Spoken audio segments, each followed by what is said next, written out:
Alors, salut, bienvenue sur ma chaîne. Aujourd'hui, je vais vous présenter notre projet de contrôle à distance d'un ordinateur que nous avons développé en Java avec JavaX.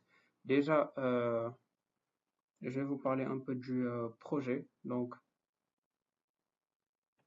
Le projet permet de gérer un ordinateur à distance via une interface graphique sécurisée par SSL et TLS. Donc ici, comme client et serveur, nous pouvons autant avoir le Windows comme client ou comme serveur et Linux, Ubuntu, ici, comme client aussi ou comme serveur. Comment nous avons fait, c'est que nous avons d'abord créé sur, sur, notre, sur Windows notre projet Java avec les classes qu'il faut.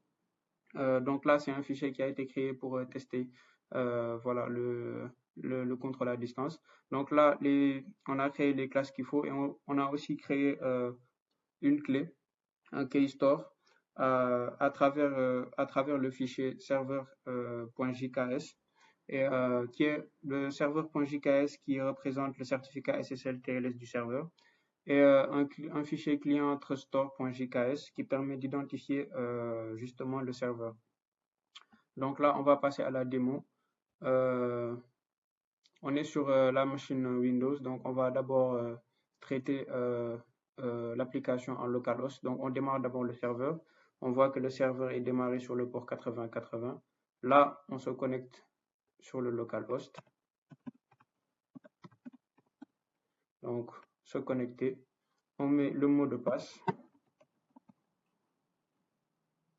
Et lorsqu'on met le mot de passe, on voit qu'on est connecté. Donc là, il y a des commandes qui sont prédéfinies comme dir, mkdir, del et cd.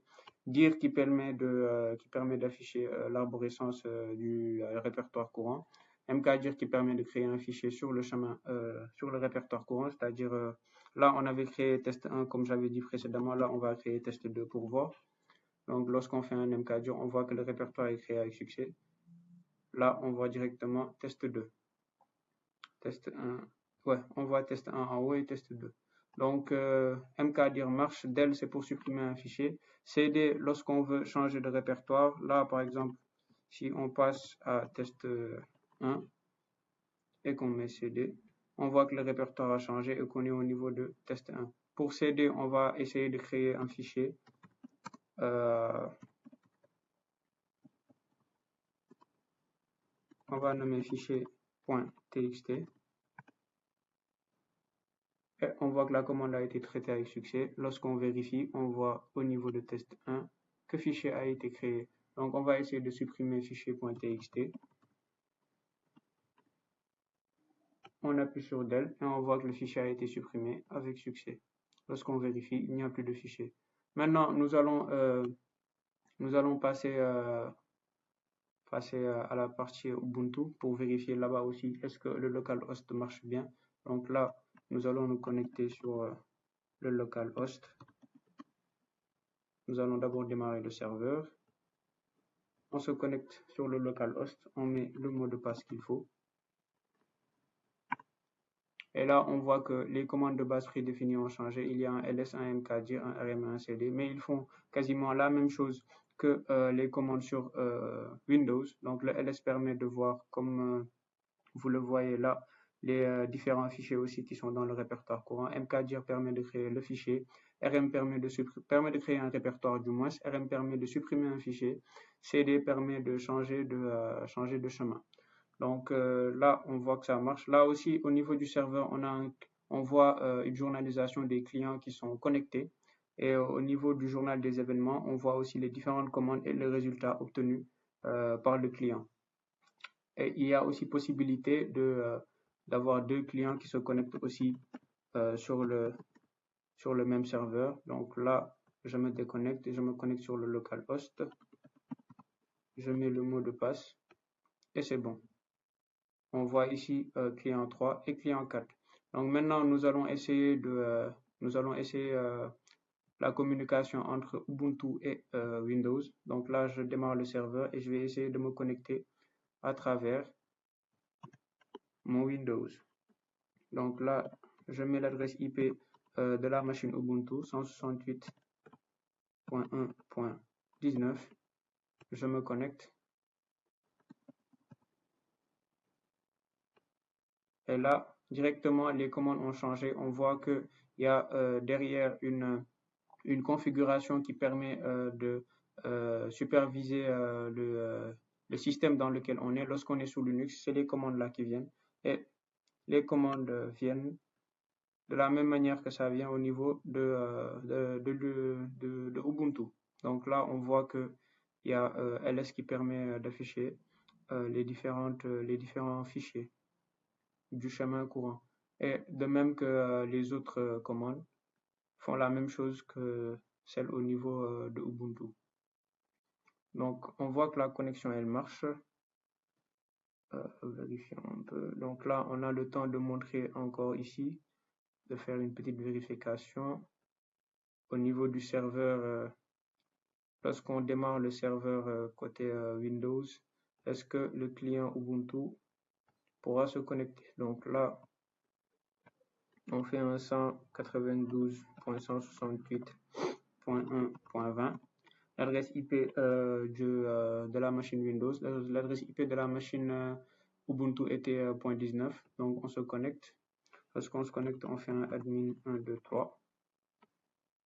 Et on voit qu'on est connecté. Donc là, automatiquement, comme j'ai dit, il y a un système derrière qui permet de voir sur quel système d'exploitation on est. Là, on est sous Windows.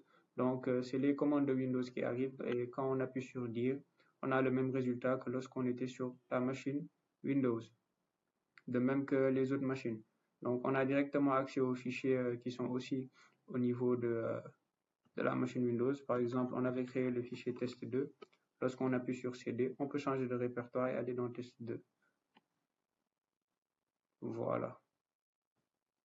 En gros, les interfaces, c'était ça. Donc, au niveau du serveur, on a la capacité de voir les différents clients connectés et de voir d'avoir un journal, une journalisation des différentes commandes que le client a faites. On peut aussi arrêter et démarrer le serveur. Au niveau du client, on a les boutons se connecter et se déconnecter, la capacité de... On a des inputs qui permettent de mettre le port et l'hôte sur lequel on va se connecter, de mettre la commande et d'envoyer la commande, puis d'avoir le résultat en bas. Au niveau d'historique aussi, on a les différentes commandes qu'on a faites. Là, on avait fait seulement le dir et le CD de test 2 pour aller au niveau du répertoire test 2. Maintenant, pour le code, l'explication du code, là, nous sommes sur le lien GitHub qui est aussi disponible au niveau du livrable du projet. Donc, pour le code là, nous sommes au niveau de serveur.java, le fichier serveur.java, fichier dans lequel nous avons configuré la connexion SSL TLS. Donc là, au niveau de la fonction démarrer qui est là, et je vais zoomer un peu. Au niveau de la fonction démarrer qui est là, donc nous avons d'abord fait une initialisation. On a déjà chargé le KeyStore qu'on avait créé. Puis après, ça nous a permis d'initialiser le KeyManager Factory. Donc, l'initialisation du KeyManager Factory. Et ensuite, on a créé un SSL Server Socket pour sécuriser la communication, ce qui va garantir que les données vont être échangées de manière sécurisée, de manière chiffrée entre le client et le serveur. Donc là, si on part dans gestion client, c'est là où on traite les commandes envoyées par le client, du client vers le serveur. Donc là, on a une méthode exécuter commande.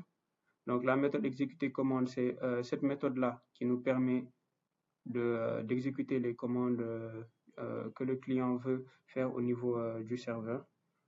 Maintenant, par exemple, ici, on doit d'abord, je parlais tout à l'heure de la détection du système d'exploitation. On détecte le système d'exploitation ici.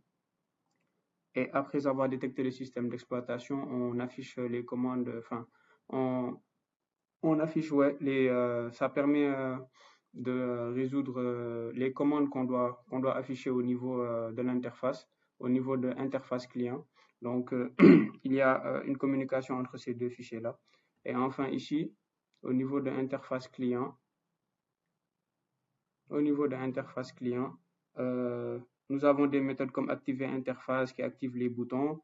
Et voilà. On peut aussi les désactiver du moment où la connexion n'est pas faite. Donc, il y a la méthode activer interface qui est là. Non, là, c'est la méthode start. Je cherche la méthode activer interface.